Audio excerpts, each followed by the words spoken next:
Joining me now is Ben Rhodes, former Deputy National Security Advisor under President Obama. He's the co-host of Pod Save the World. He's an MSNBC political contributor. He's the author of After the Fall, The Rise of Authoritarianism in the World We've Made. Ben, that sounded all very somber, but I actually found it very hopeful. I think there's a point here, right? That we are all in the business of being critical and holding to account the government that is doing some remarkably destructive things right now. But there needs to be another story. There needs to be a story of who we are. That's right. I mean, I think what happened is the story started to sound stale to people because they didn't believe in it anymore. Whether it was a story of the American dream in the sense that the future is going to be better for my children than it was for me. I think that's something that a minority of Americans feel now. Or whether it was a story of an identity, an American identity, that is based on an idea, that we are all created equal, that that American dream is available to everybody, no matter where they came from, including immigrants, by the way. When the system fails, when inequality becomes so out of control, when things feel so corrupt, when you can't afford to pay the bills, you lose faith in that first American dream story. You think that's slipping away from you.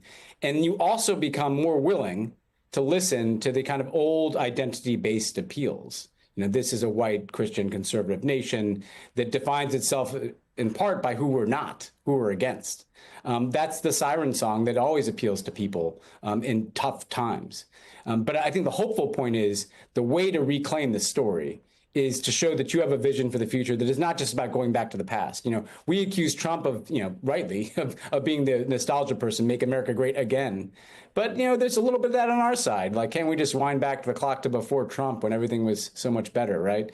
No, we have to be about a future in which we are reforming this system, or frankly, not reforming it, rebuilding it, because it's rebuilding wrecked, it. Yeah, that's it. In a manner that attacks the corruption, the things that are standing in the way from the government working for people and opening doors for people, instead of just serving a collection of wealthy interests, and Democrats come in and try to do a little bit more to patch up the safety net.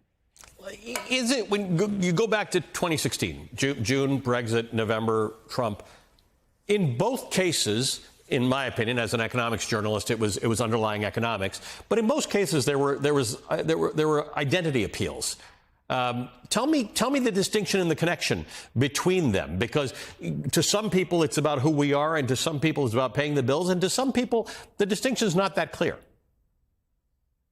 Yeah, they're connected. And, I was there at the time in the White House, Sally, and like what I felt is, after the financial crisis in 2008 and the kind of really sluggish recovery from that, where, maybe the economic indicators are good, but people weren't feeling good and they weren't feeling hopeful about the future.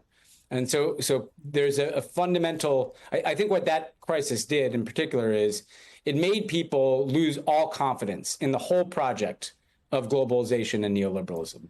And you didn't have to know what the word neoliberalism means. It just, as fundamentally, it means that there was a basic bargain, for the, 30 years after the Cold War, right?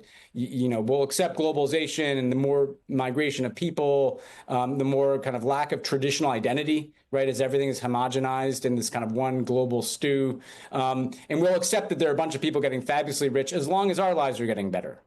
And then all of a sudden, particularly after the financial crisis, it's like, that's not happening anymore. Our lives aren't getting better, but I can still see that the people that caused the financial crisis, they're fine. They're more and more billionaires. They're more and more out of touch. The elites are, when they talk about progress, seem out of touch with what's going on in my life. So people are angry.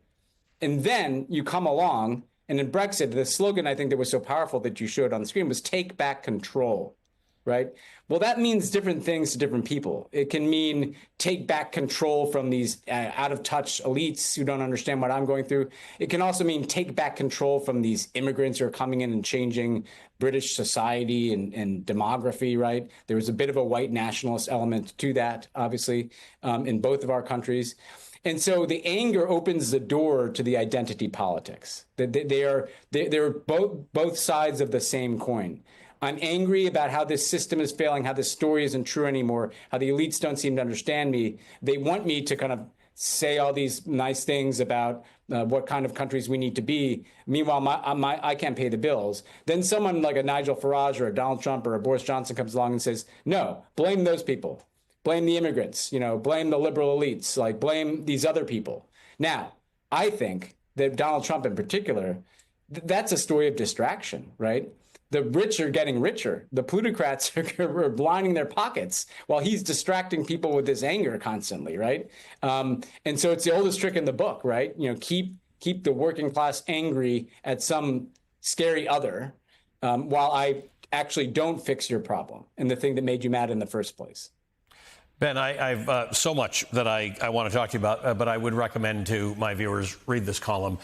It's thoughtful, and it is about rebuilding our future, because the last few months have not made us all think about rebuilding our future. It's about saving something. We can do both. We can save our democracy, and we can rebuild our future. Ben Rhodes is a former deputy national security advisor under President Obama. He's an MSNBC political contributor. He's the author of After the Fall: The Rise of Authoritarianism and the World That We've Made.